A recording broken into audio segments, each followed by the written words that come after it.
Muchas gracias, Ismael, muchas gracias, Pablo, a los portales, a la gente de las redes sociales que nos escuchan, y agradecerles la oportunidad de encontrarme con ustedes y de manera muy transparente, en vivo, poder pues dejar claro muchas cosas y por supuesto también cómo vemos a Oaxaca y cómo vemos al país.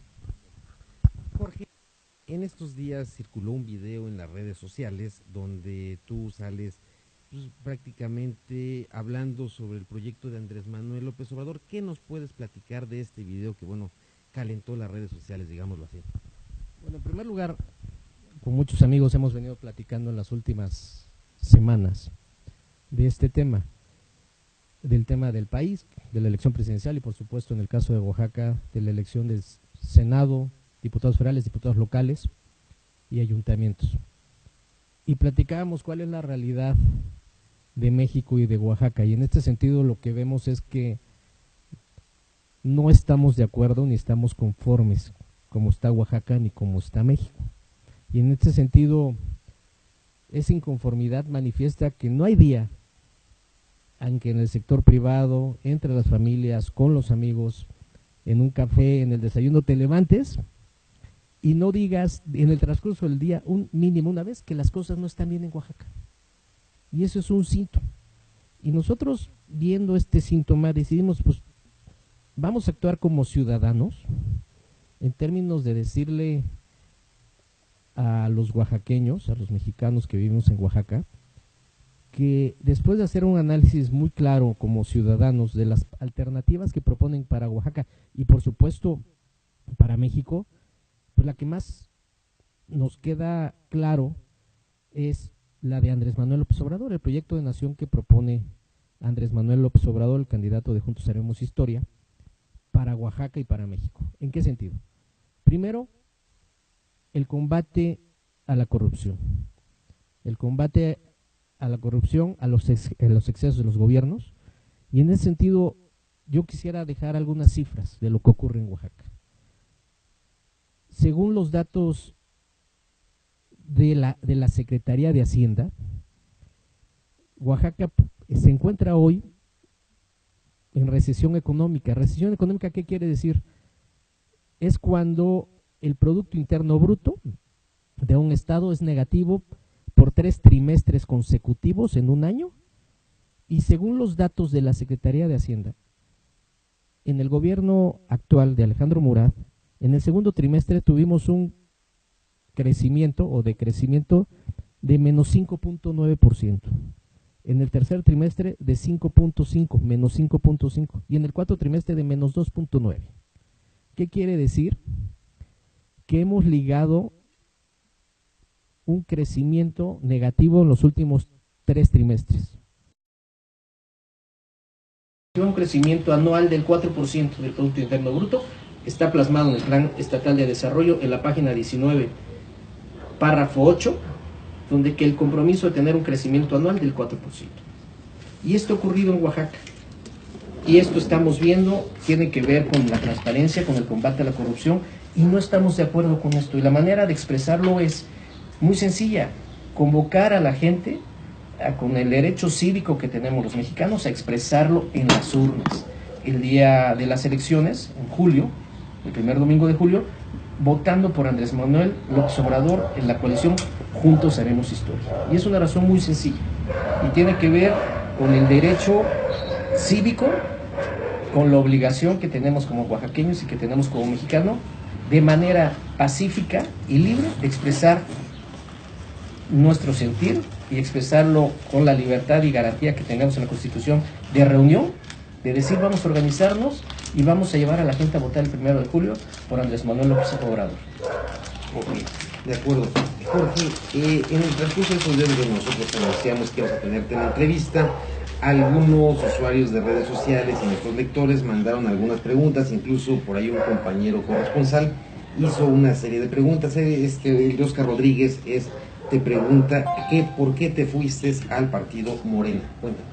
Bueno, nosotros estamos apoyando el proyecto de nación de Andrés Manuel López Obrador como ciudadanos, ¿no? Yo el último cargo que tuve de manera pública fue hasta agosto del año 2012, que fui diputado federal.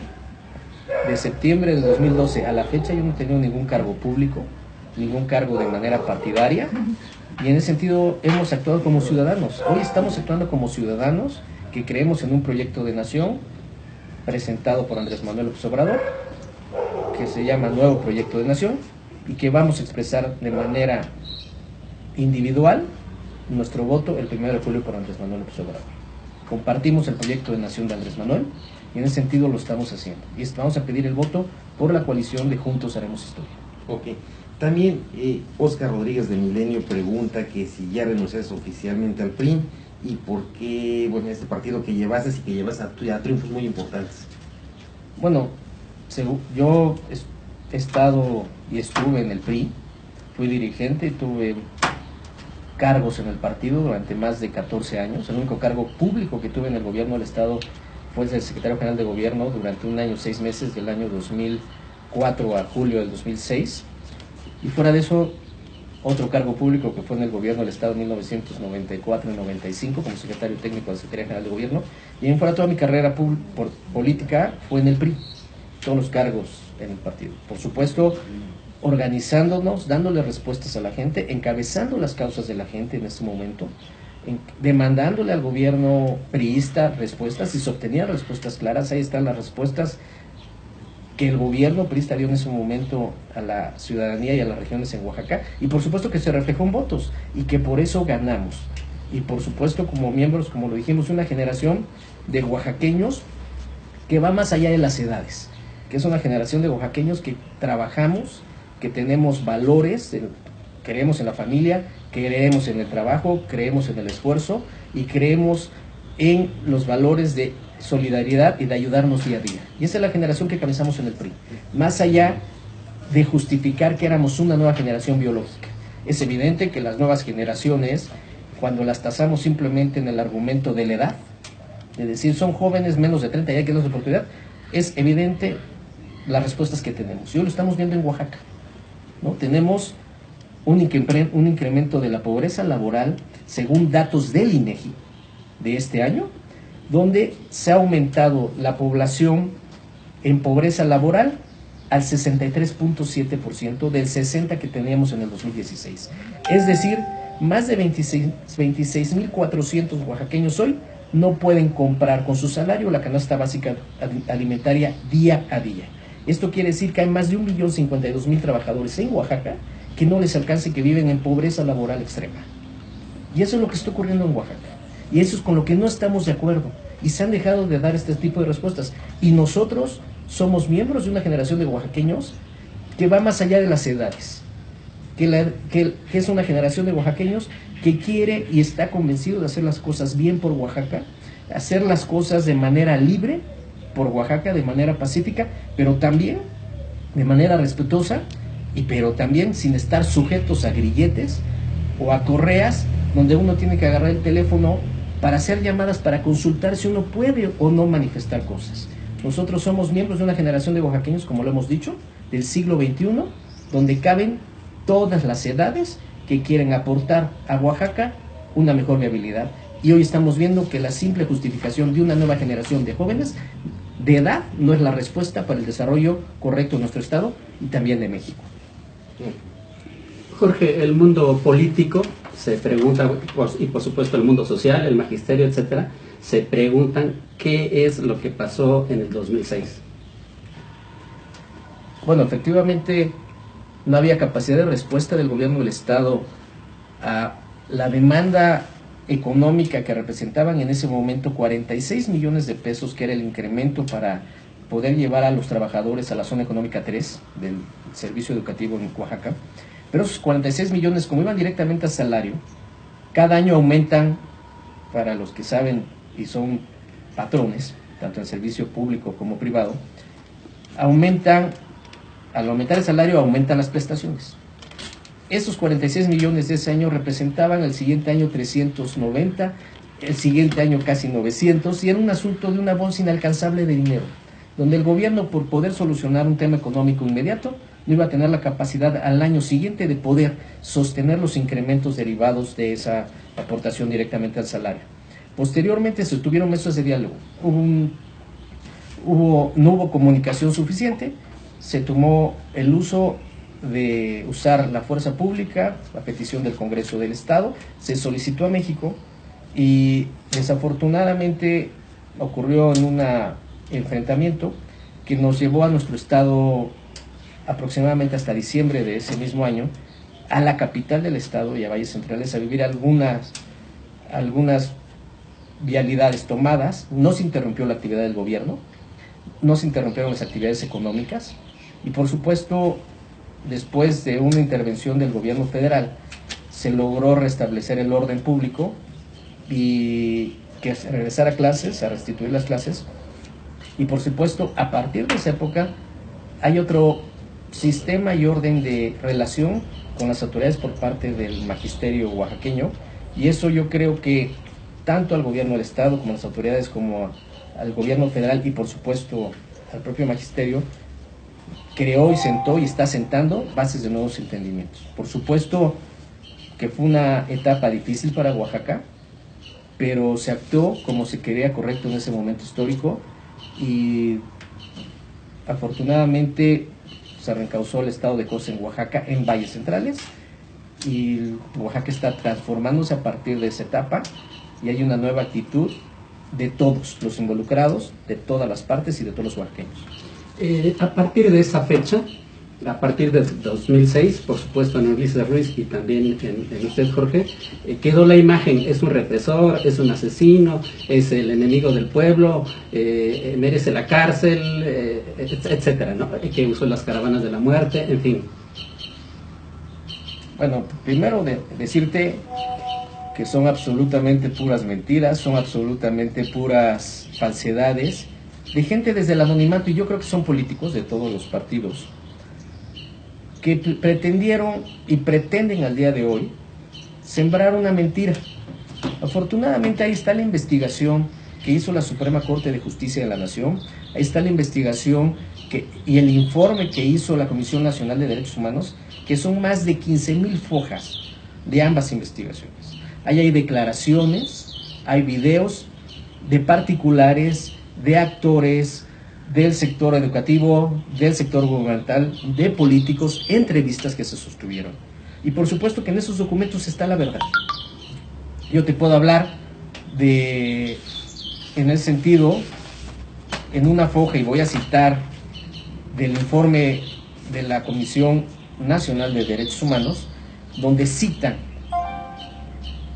y dicen: al respecto, María Ramales Gandarilla, reportera del periódico estatal Tiempo, informó lo siguiente a la Corte y a Derechos Humanos en una entrevista que hicieron. Y entre muchas cosas, ella termina diciendo: y entonces sale José Murat y entra Ulises, y Ulises se supone que lo puso José Murat, pero también estaba identificado con Diodoro porque llegó con Diodoro a Oaxaca, incluso es diputado local, etcétera, etcétera, etcétera. Pero llega Ulises y es así como que se repite la historia, y Ulises empieza a atacar a los de José Murat, y luego llega el conflicto, y yo creo que todo esto que se dio antes tiene que ver, todos estos intereses, rencones, malos entendidos, cuentas pendientes, se cobran o se quieren cobrar acá. Ella se refiere al momento histórico del 2006, y está en su declaración que está en el contenido de la Corte, y por supuesto en el contenido de la Corte y de la Comisión Nacional de Derechos Humanos, donde están las manifestaciones de la opinión que dio mucha gente. Hubo políticos que estuvieron involucrados, exgobernadores, que financiaron barricadas, y están en esos documentos de la Corte. Yo creo que cualquier investigación, y invito a los medios de comunicación a que acudan a esos documentos, esa investigación, a todos los fojas, y van a ver quiénes participaron y quiénes estuvieron involucrados. Y los propios que recibían el dinero manifiestan quién se los daba. Y por supuesto, en ese momento, posterior a la investigación de la Corte y de Derechos Humanos que se da, tanto la opinión como el contenido de la investigación, nosotros, en el carácter de servicio público que estábamos todavía, pues tuvimos que dejar en el contenido de los documentos eso, y sujetos al escrutinio de la gente y muchos políticos y muchos actores, de manera anónima, queriendo señalar estos tipos de eventos como los que mencionabas en tu pregunta, Ismael, que nada tienen que ver. Ojalá y la gente se dé el tiempo, ustedes mismos como medios de comunicación, a acudir a esas dos investigaciones. y chequen las declaraciones, chequen a quienes señalan, quienes decían que recibían dinero, chequen las conclusiones y ahí van a ver todo el entramado de intereses que hubo. Nosotros como responsables en ese momento y como Ulises Ruiz como gobernador, pues tuvo que actuar de manera institucional, de manera republicana, para decir, nosotros no podíamos andar como lavandería en ese momento, es que fíjate que tal persona, tal ciudadano declaró esto. Porque en lugar de ayudar a que el estado de cosas en Oaxaca se tranquilizara a partir de 2007, íbamos a seguir incendiando algo que debíamos de conducir de manera clara para que Oaxaca entrara en un nuevo estado de cosas. Y lo hicimos también que en el 2007 el PRI arrasó las elecciones en el Congreso local. Ganamos los 25 distritos, bajo la conducción en ese momento que me tocó y coordinar las elecciones. La mayoría de los ayuntamientos se gobernaba el 80% de la población oaxaqueña a través de los ayuntamientos del PRI. Y en el 2009 ni se diga. Actuamos de manera correcta. Eso no quiere decir que en esas investigaciones, ambas, estén delineados quiénes participaron, quiénes financiaron y qué tipo de intereses tuvieron. Jorge, nos mandaron una pregunta que si tú tuviste relación directa con Flavio Sosa por el tema del 2006, tú como secretario general de gobierno y posterior. Bueno, el señor Flavio Sosa ayudó a Ulises Ruiz a llegar al gobierno del estado en la elección del 2004. A través de su organización se le dieron respuestas para proyectos productivos, ahí consta en los archivos del gobierno. Y de igual manera, si mal no recuerdo, en el 2006, finales de julio, ya con este evento, principios de junio, en la Ciudad de México, José Murat llevó a Flavio Sosa con Ulises Ruiz, siendo Ulises gobernador, en el restaurante Los Guajolotes sobre Insurgentes. Desconozco el contenido de la reunión porque yo me paré, me pidieron pararme, desconozco cuál fue el contenido y cuál fue el compromiso o los compromisos o el contenido de ese diálogo, si es que hubo compromisos y acuerdos, y por supuesto no sé qué haya ocurrido ya después de estos eventos, pero sí me consta que entre finales de julio, principios de agosto, no recuerdo la fecha exacta, José Murat en el 2006 llevó a una reunión a Flavio Sosa al restaurante Los Guajolotes y tuvieron una reunión privada. El contenido no lo sé, había que preguntarles a ellos tres. Y por supuesto, pues sí me consta que tenían relación, ¿no? Pues lo llevó José Murat. Otra pregunta que nos llegaba a través del email es que si Flavio Sosa fue comprado por Jorge Franco o se le pagaba a Flavio Sosa en su momento. Ya reiteré, Flavio Sosa a través de nuestra organización, no recuerdo el nombre en ese momento, como todas las organizaciones del sector social en Oaxaca, pues en las condiciones de marginación y de pobreza que tenemos en nuestro estado, demandan respuestas a las carencias, caminos, proyectos productivos, saneamiento, agua potable, drenaje, pavimentaciones. Y en ese sentido, Flavio encabezaba una organización social, no recuerdo el nombre en ese momento, y creo como hasta el día de hoy, que demandaba respuestas al gobierno. Había diálogo, había comunicación y en consecuencia había respuestas a las demandas que su organización planteaba al gobierno del estado. Llegó otra pregunta que dice si se compró alguna vez a la sección 22 durante el gobierno de Ulises Ruiz o algún maestro. No, yo creo que la sección 22 tiene la parte educativa, la parte gremial, que es la coordinadora, son sus demandas y sus hoy en contra de la reforma educativa. Y por otra parte tienen el sector social, al estar los maestros en zonas marginadas, dando clases en condiciones no aptas para los alumnos, en aulas y muchas veces que no son aulas, como lo hemos visto en reportajes, se organizan en el sector social y piden demandas y respuestas del gobierno del estado y del gobierno federal. Yo creo que ha habido una confusión en esa parte de que las demandas que pide el gobierno, que piden al gobierno para las regiones, al involucrarse los maestros en la vida comunitaria, son correctas, y ha habido pretendida una manipulación, pero en ningún momento creo debe haber este tipo de manifestaciones que comentan ustedes.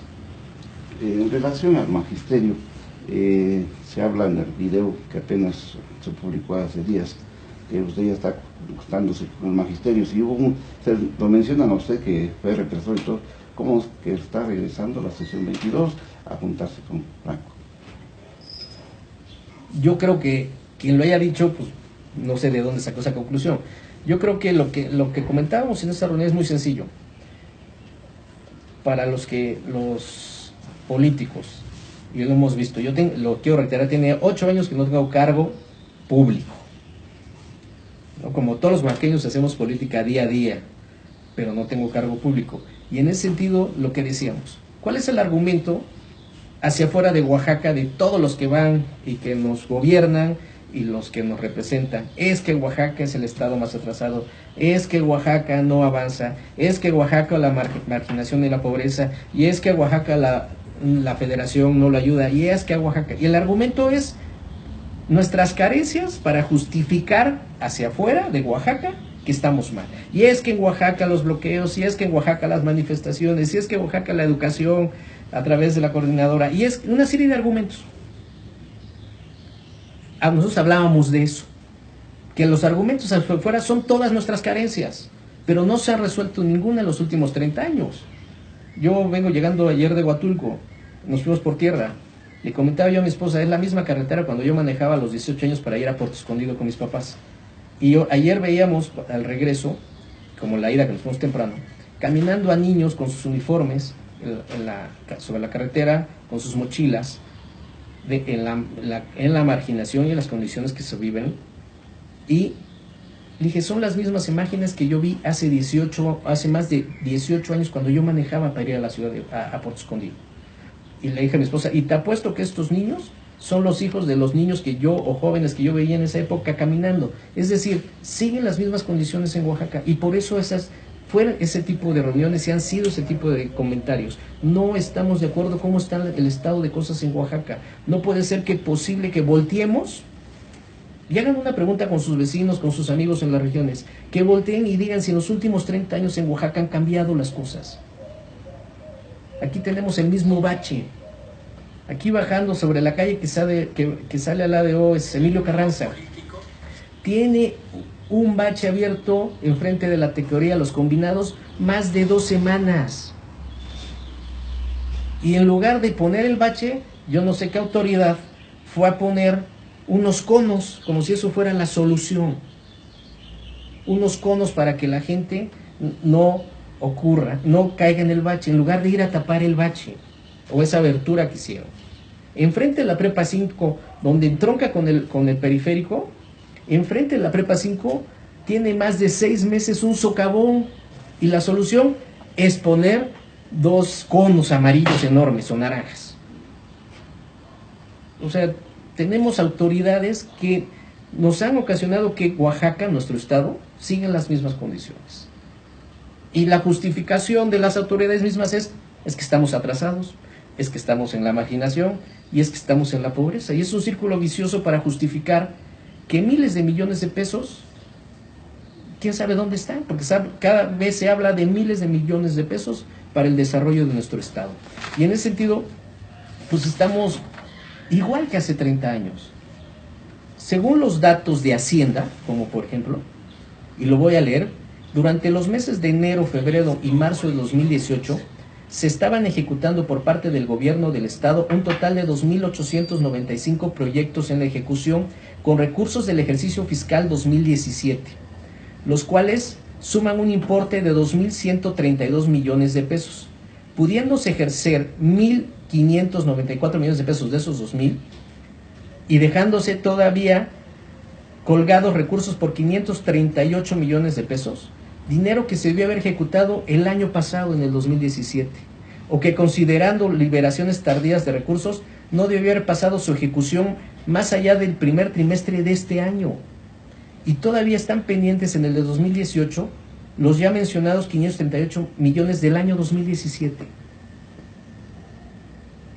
O sea, estamos ejerciendo recursos de prácticamente hace 1 año y medio. Y esa es la justificación de que estemos para el atraso. Eso tiene que ver con la eficiencia y eficacia del gobierno del Estado. y de su capacidad de gestión ante el gobierno de la República.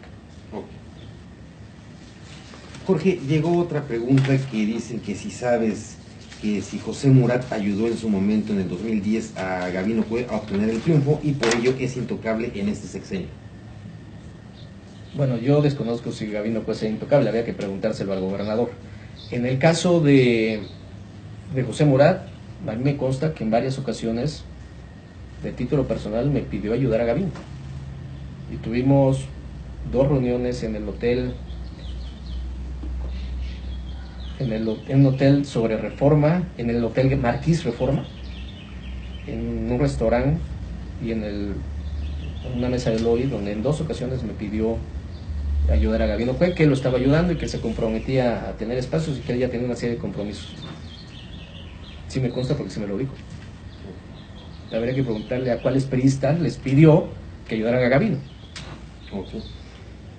¿Cuáles fueron los negocios que se rompieron entre José Murat y Ulises Ruiz entre cambios de sexenios que por eso, bueno, tuvieron algunos conflictos? Yo desconozco si tenían negocios, yo desconozco si tenían sociedades.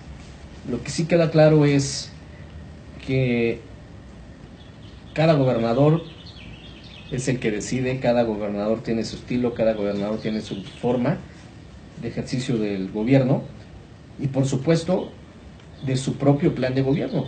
Y en ese sentido yo creo que Ulises llegó a establecer su proyecto para el estado de Oaxaca y si algunos políticos como es no lo comparten, pues yo creo que hay diferencias, hay algunos que las manifiestan, hay otros que son prudentes, hay otros que desde el anonimato pretenden sembrar cosas, pero eso yo lo veo normal. No sé si se rompieron o no, pero lo que sí puedo dejar claro es que Ulises llegó a ser gobernador de Oaxaca, no a recibir llamadas desde México, como dicen que ocurren en Oaxaca, para conducir el estado de cosas o el gobierno y el desarrollo y la política en nuestro estado.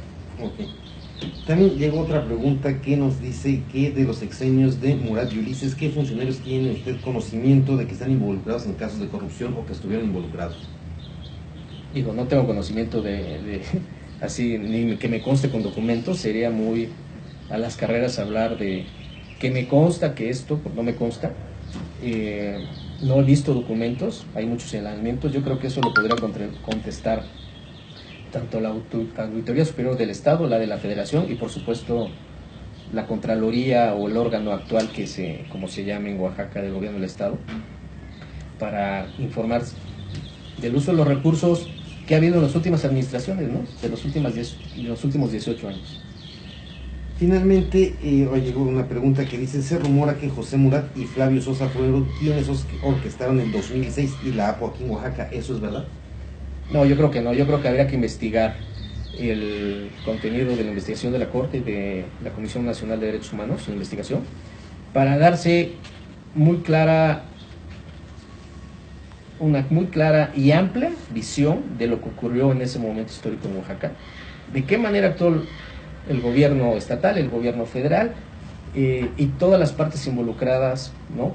que participaron, unos tratando de resolver el conflicto, otros tratando de avivar el conflicto y otros lavándose las manos en el conflicto, pero yo creo que habría que investigar muy bien para tener un amplio margen. Señalar a un solo responsable o señalar a tal persona o a tal actor, yo creo que es incorrecto. Yo creo que sí hubo muchos involucrados y en la investigación de la Corte y de la Comisión Nacional de Derechos Humanos está muy clara la participación de todos, establecida, documentada y con declaraciones. Ok. Finalmente, Jorge, bueno, ya se acabaron las preguntas. ¿Algo más que quisieras agregar con respecto al tema actual de lo del video que surgió hace unos días? Pues sí, pedirle a la gente que se organice, que acuda con los amigos que tenemos en las regiones, que convoco a los priistas, a nuestros amigos del sector social, a los amigos que tenemos en otros partidos políticos, a votar por el proyecto de nación de Andrés Manuel. Es lo que mejor le va a ocurrir a Oaxaca. Es la manera de darle oportunidad a algo que es diferente. Es una justificación muy sencilla, más allá y junto con el contenido del proyecto de nación. Ayer comentábamos con unas gentes es que las otras propuestas de los demás candidatos. ¿Para qué votar para que las cosas sigan igual? Si han probado que las cosas no mejoraron en el país, no es posible que hoy un litro de gasolina cueste lo mismo que $1. Cuando en Estados Unidos un galón, que son aproximadamente 4 litros, cuesta 1.79 centavos, casi $2. Y aquí estamos pagando $1 por litro, ahí se paga 1.79 centavos de dólar por casi 4 litros. Y no es posible que eso ocurra en nuestro país. No es posible que en Oaxaca, hablando como ejemplo, en este año se haya incrementado, según datos de la Fiscalía General del Estado, en 64% el secuestro. Es decir, se han denunciado 57 casos, pero según los datos del INEGI, con el semáforo delictivo del INEGI, no se denuncia el 94% de los secuestros en Oaxaca. Es decir, podemos hacer la fórmula y decir que en Oaxaca ha habido durante el 2017 más de 800 secuestros, de los cuales no se ha denunciado solo 54, que los homicidios se incrementaron en un 23% en el 2017 a 1900. Podemos decir que el robo a casas habitación y en la calle se aumentó en 21% en el 2017 a 11.100 casos en todo el estado. El robo a bancos o a instituciones que tienen dinero en efectivo se incrementó en más de 16% el año pasado. Los robos en carretera en un 37%. O sea, la seguridad está por los suelos. Diario, un empresario, Francisco Silva, el dueño de estos restaurantes, yo volé con él una semana antes, tuve la oportunidad de platicar con él en el avión. Me comentaba que solo sus empresas generaban más de 500 empleos directos en Oaxaca y más de 300 indirectos por los que la comida que les llevan y todo lo que, o sea, más de 800 empleos directos e indirectos. Yo no vi una sola declaración del gobierno del estado lamentando el fallecimiento o el evento con Paco Silva de un empresario que genera sus empresas al día de hoy más de 500 empleos de manera directa. Nadie lamentó eso, ni las consecuencias del susto y del temor del sector privado en Oaxaca. Y ayer con lo que ocurrió en Candiani con este doctor. Y la justificación es que son puras elucubraciones y justificaciones, es que quién sabe en qué estaban metidos a ver. Es evidente que en Oaxaca están ocurriendo cosas que antes no ocurrían. Y eso es de 1 año y medio para acá. Que estamos, según datos de Hacienda, técnicamente en una recesión económica con el decrecimiento del Producto Interno Bruto de estos 3 últimos trimestres. Y si llegamos al cuarto, va a ser depresión técnicamente hablando, eso dicen los teóricos de economía. Y tenemos el tema de seguridad. Y la pobreza laboral, que ya hablamos de cuántos millones de más de 1 millón de oaxaqueños que hay. Y eso quiere decir, y la conversación con nuestros amigos es, no estamos de acuerdo con lo que está ocurriendo en Oaxaca. No estamos conformes cómo se están haciendo las cosas en Oaxaca. Y por supuesto también somos parte de una república y no estamos de acuerdo no con el trato, con la manera en que se han hecho las cosas en Oaxaca. El presidente Peña no ha venido más de 5 ocasiones. La secretaria de Estado que más vino fue Rosario Robles. Y de noviembre creo que fue el último acto que tuvo de evaluación. En el mismo ha dejado de venir a Oaxaca. ¿Y dónde están los miles de recursos que justifica el gobierno federal que se están invirtiendo en Oaxaca? 18 años para terminar una carretera al Istmo. 18 años. Y llevamos 10 de la carretera a la costa. Y escuchamos hace 1 año y medio, con el nuevo gobierno, que la carretera se iba a terminar a finales de este año. Y se fue a dar un banderazo nuevo hace 2 meses con el secretario Esparza a la supercarretera Las Costas. Y si uno pregunta en las comunidades si se está construyendo la carretera, dicen que la carretera está parada. ¿Por qué? Desconocemos las razones. Y nosotros como oaxaqueños, como ciudadanos, en este tipo de reuniones, en este tipo de conversaciones telefónicas y personales que hemos tenido, hemos dicho, no estamos de acuerdo con el estado de cosas en Oaxaca y no estamos conformes. Y esa es la manera. Y si la manera de expresar esto de manera pacífica, a través de reuniones a las cuales tenemos derecho de hacerlas, no les parece a algunos, pues es asunto de ellos. Nosotros no tenemos que consultar como oaxaqueños o agarrar el teléfono para pedir autorización para podernos reunir y decir que vamos a votar por Andrés Manuel López Obrador. Ni estamos sujetos a que nos quiten un contrato, ni estamos sujetos a que corran a un familiar del gobierno, o estamos sujetos a pedir un favor al gobierno. Nosotros estamos conscientes de la realidad de Oaxaca y esa conciencia nos ha llevado a decir, en este momento vamos a organizarnos para llevar a la gente a votar por el proyecto de nación de Andrés Manuel López Obrador, al cual tenemos derecho a hacerlo. Como los que están en las demás opciones políticas tienen derecho a defender legítimamente su causa, como nosotros legítimamente tenemos derecho a expresar. Y si vivimos en un estado pacífico, simplemente dejemos transitar, y hay una realidad. Oaxaca se va a pintar del proyecto de nación de Andrés Manuel López Obrador. Oaxaca se va a pintar del proyecto de Juntos Haremos Historia. Y convoco, aquí sí quiero dejarlo muy claro, a todos los miles de priistas que me conocieron conduciendo el partido, donde estamos encabezando esto para dejar de manera honesta, porque creemos en los valores del trabajo, del esfuerzo del día a día, en los valores de la familia, en los valores de la vida comunitaria, en los valores de la solidaridad. Y nos conocieron como dirigentes del PRI. Y convoco a todos estos miles de priistas a darle su voto a Andrés Manuel López Obrador. ¿Cómo? A las mujeres, de las redes de mujeres que creamos para prevenirlas del cáncer de mama y del cáncer cervicuterino. Y ellas conocen esa preocupación que tuvimos y las convoco a que ellas y sus familias les den el voto a Andrés Manuel López Obrador. Convoco a los funcionarios de las redes del gobierno del estado que simpatizaban con el PRI, que se llamaban Inteligencia Oaxaca. Aquellos vieron la actitud que teníamos como partido, que teníamos como dirigentes y esta nueva generación para hacer las cosas de oaxaqueños de todas las edades y de todos los tiempos, que traemos otra visión para hacer las cosas, a que le den su voto a Andrés Manuel López Obrador.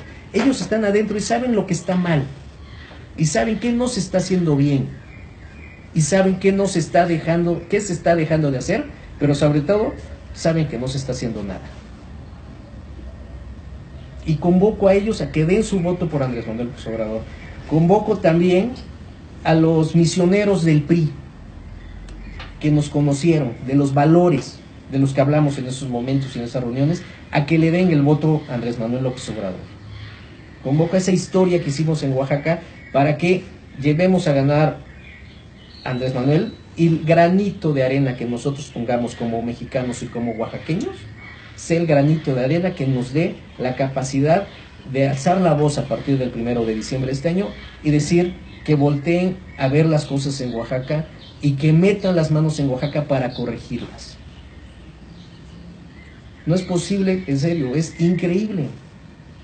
En esta reunión en Ocotlán preguntábamos, éramos más de 30, nos preguntamos, dígame uno solo que haya volteado a donde vive en su comunidad, si ha cambiado su comunidad en los últimos 30 años. Nadie solamente. Y ese es el estado de cosas en Oaxaca. Y nosotros no estamos de acuerdo. Y es el momento de hacerlo. 8 años estuvimos de manera, haciendo política así. 8 años no dimos la cara a los medios de comunicación, por prudencia, por tolerancia, por respeto, pues porque no era nuestra bandera, nuestros pleitos, o no había manera de meterse. Pero es el momento, no es posible que nuestro estado esté igual. Y que lo que comentamos, escuchamos en los desayunos, en las comidas, en las cenas, en las reuniones, en los centros de trabajo, de que las cosas no están bien, nadie les dé voz.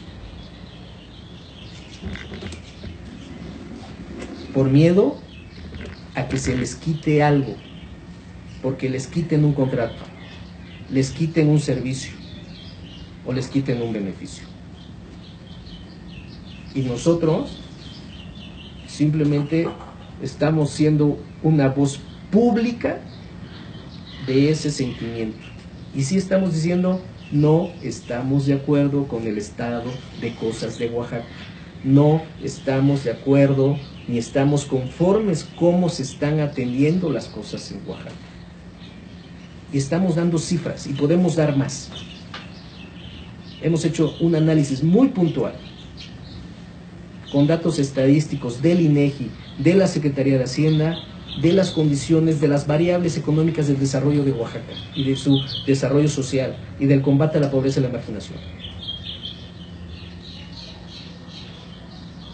No estamos inventando ni estamos diciendo mentiras. Ahí están las cifras, ahí están los compromisos que se hicieron y ahí están los análisis de hoy de las dependencias. Y lo único que estamos diciendo, estamos de acuerdo. Y el primer paso, sí, es llevar a Andrés Manuel López Obrador con lo que podamos, con nuestros votos, a la presidencia de la República, para que en su momento poder hacer la voz y decir, oiga, venga a dar la cara a Oaxaca. Andrés Manuel tiene una virtud, es el único político del país que conoce los más de 1,500 municipios del país. Es el único político de Oaxaca, junto con Gabino Cue, que conoce los 570 ayuntamientos de Oaxaca. Conoce las regiones porque las recorrió y las ha recorrido en carro y en vehículo. Conoce las carencias que tenemos. Le ha visto a la cara, en sus rostros y a los ojos, a las mujeres y hombres de nuestro estado y por supuesto del país. Y de esa manera que ha venido a pedir su ayuda para ganar las elecciones, de esa manera estamos convencidos por lo que hemos visto que va a partir del 2 de julio que gana las elecciones va a regresar a recorrer el país para hacer compromisos ya muy puntuales. Y queremos que venga a Oaxaca y queremos que venga a dar, como presidente electo, que venga a darnos respuestas claras, respuestas de acciones y obras de gobierno. Ahí está claro de qué manera ha actuado el gobierno que tuvo en el Distrito Federal o hoy en la Ciudad de México. Yo no he visto un solo empresario de la Ciudad de México que haya declarado que durante los 6 años que gobernó la Ciudad de México Andrés Manuel hubo afectación a la iniciativa privada. Uno solo, de una acción política o política pública o política económica que haya afectado el desarrollo económico de sus negocios o de sus empresas cuando gobernó la Ciudad de México. No he visto un solo ciudadano que diga que se afectó por la ausencia de seguridad de manera extraordinaria, lo que ocurre en la vida diaria de una ciudad tan grande y global como la es la Ciudad de México. Y ahí está la prueba de la Ciudad de México, del desarrollo, de la tranquilidad que tuvo la Ciudad de México. Y lo visto no es juzgado. Y eso creo que se puede dar en el país cuando Andrés Manuel gane la presidencia. El combate a la corrupción, donde se prevea que la fiscalización al gasto público logre evitar la salida de más de 500,000 millones de pesos en comisiones o en porcentajes que por fuera. La revisión efectivamente de los contratos de las rondas de la exploración en aguas profundas. Hay empresas mexicanas que ganaron contratos que no tienen la capacidad de infraestructura, ni financiera, ni el capital para hacerlo. Habría que revisar de quién son. Y más todo lo demás que pueda beneficiar a nuestro país y por supuesto a Oaxaca. Y esas son las razones por las que estamos convocando al sector social, a los priistas, a nuestros amigos de otros partidos, a darle su voto a Andrés Manuel López Obrador. De manera libre, ciudadana, sin estar atados o sujetos a compromisos de otro tipo. Okay. Jorge, finalmente de mi parte llegó aquí al correo que si vas a renunciar al PRI. Por supuesto que en su momento vamos a hacer una manifestación pública Ahorita esta entrevista que les agradezco a ti, a los portales y a las redes, de manera pronta, porque fue de un día para otro, tiene que ver con todo lo que se estaba comentando en redes con esta reunión que se filtró. Por supuesto que vamos a dar un posicionamiento público en breve, y vamos a hablar muy claro y más a profundidad, de manera igual abierta, con los medios de comunicación, para que nos pregunten, ahora sí que lo que quieran, y contestaremos con toda la verdad y con toda la transparencia. No hay nada que ocultar, no hay nada que decir verdades a medias, y al contrario vamos a hablar con transparencia, ¿no? Nosotros no tenemos ningún temor o miedo de hablar con la verdad. El tiempo solito está colocando las cosas, ¿no? No sé si alguien más o Ismael quiera... ¿Se va a afiliar a Morena, al Partido Encuentro Social, algún otro partido? Al momento no, estamos en nuestra condición de ciudadanos, aportando este esfuerzo a Andrés Manuel, el asunto presidencial, a la coalición Juntos Haremos Historia. La gente, al momento de expresar su voto a la que estamos convocando, si lo expresa en la boleta por la coalición, como son los tres partidos juntos, será en términos de las reglas del conteo y cómputo de votos, cómo se repartan entre los partidos ese voto, o si la gente llega y emite su voto por Morena en Andrés, o por el PES en Andrés, o por el Partido del Trabajo de manera también, lo que necesitamos es llevar al proyecto de nación y poner nuestro granito de arena para que Andrés Manuel llegue a la presidencia de México. El vehículo pueden ser esos tres partidos. Lo que queremos es este cambio en el país y por supuesto esta transformación en Oaxaca. Nosotros mientras tanto estamos actuando como ciudadanos, ¿no? Convocándonos a ayudar a Andrés Manuel López Obrador. En la coalición Juntos Haremos Historia. Bien, pues Jorge, no queda más que agradecerte esta entrevista, agradecer a Víctor Castillo la realización y toda la tecnología que ha puesto para esta transmisión, a mi amigo Ismael García, que también a través de las redes sociales transmitió esta entrevista, y bueno, seguramente próximamente también tendremos algunas otras más entrevistas. Jorge. Muchas gracias, y agradecerle a la gente la oportunidad de ser escuchados, a quienes repliquen esta entrevista, este contenido de igual manera. Y también a los demás medios de comunicación que no estuvieron presentes, pues decirles que a partir de ahora estamos abiertos a sus entrevistas, a sus llamadas y a las preguntas que nos quieran hacer. A partir de este momento, de manera pública, podemos dar respuestas a todas las apreciaciones que tengan. Y también decirles que como ciudadanos, y dejar muy claro que no tenemos cargo público desde hace 8 años, y siendo, así como estamos acá respetuosos y garantes de la libertad de expresión, también haremos uso de nuestros derechos legales a efecto de que quien nos difame, nos califique, si vemos que hay una transgresión a esos derechos, que hoy tanto la Corte lo hizo con Anaya, que condenó a un periódico por más de 6 millones de pesos de indemnización, y también como lo hizo el candidato del PRI presidencial de demandar un portal Animal Político, creo que se llama, por daños o afectaciones, pues de igual manera lo vamos a hacer lo vamos a hacer acá, con quienes nos denosten, con quienes nos califiquen en sus artículos, porque tenemos derecho como ciudadanos, ¿se me explicó?, a actuar conforme a la ley. Entonces, nosotros estamos abiertos a todas las preguntas, estamos abiertos a cualquier cuestionamiento público y a contestarlo como lo estamos haciendo acá. De ahí a aguantar como costal de box cualquier infundio, mentira, que les pidan a algunos columnistas o comentaristas que les dicten y que pongan, pues actuaremos conforme a la ley. Es más fácil, y ahí los exhorto a que agarren el teléfono, muchos tienen mi teléfono, me llamen y sostengamos una conversación de manera respetuosa y nos pregunten. Y en base a eso, entonces sí plasmen el contenido. Pero sí dejarlo muy claro para decir que vamos a actuar como ciudadanos. Muchísimas gracias. Jorge, Ismael, Víctor, pues muchísimas gracias, pero sobre todo a la gente que nos siguió en esta transmisión especial. Hasta la próxima.